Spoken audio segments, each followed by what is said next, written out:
સમાચાર હવે અમદાવાદથી મળી રહ્યા છે, જ્યાં બજેટ સત્ર પર સ્ટેન્ડિંગ કમિટીના ચેરમેનનું નિવેદન સામે આવ્યું છે। અમદાવાદનું જનરલ બજેટ 18,518 કરોડનું રજૂ થયું છે।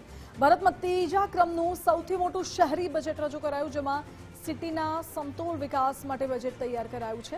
કોમનવેલ્થ ગેમ્સ 2030 માટે વિશેષ જોગવાઈઓ કરાઈ, તો આ સાથે જ ઓડિટ રિપોર્ટ કમિશનર દ્વારા રજૂ કરવામાં આવે છે। પોસ્ટ અને પ્રી બંને ઓડિટની વ્યવસ્થા પણ કરાઈ છે।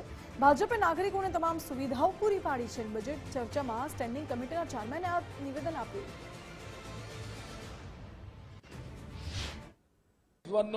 લોકાર્પણ કરવામાં આવશે।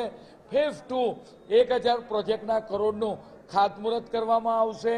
તદુપરાંત ગોદાવરી કેનાલ હોય, ચંદ્રભાગા નારું હોય, નારણપુરા સ્પોર્ટ્સ કોમ્પ્લેક્સ જેવા બીજા 7 સ્પોર્ટ્સ કોમ્પ્લેક્સ મહાનગરની અંદર બનવા માટે જઈ રહ્યા છે। દરેક ઝોનની અંદર પ્લેગ્રાઉન્ડ હોય, બ્રિજની નીચે સ્પોર્ટ્સ એક્ટિવિટી હોય, સ્નાનાગરો હોય, આમ નાની નાની બાબતોનો અંદર મેડિકલ ક્ષેત્રનો વિકાસ હોય, શારદાબેન હોસ્પિટલનું નવીનીકરણ, એલજી હોસ્પિટલનું નવીનીકરણ આવનાર સમયગાળા દરમિયાન આની અંદર સિટીની અંદર જોવા મળશે।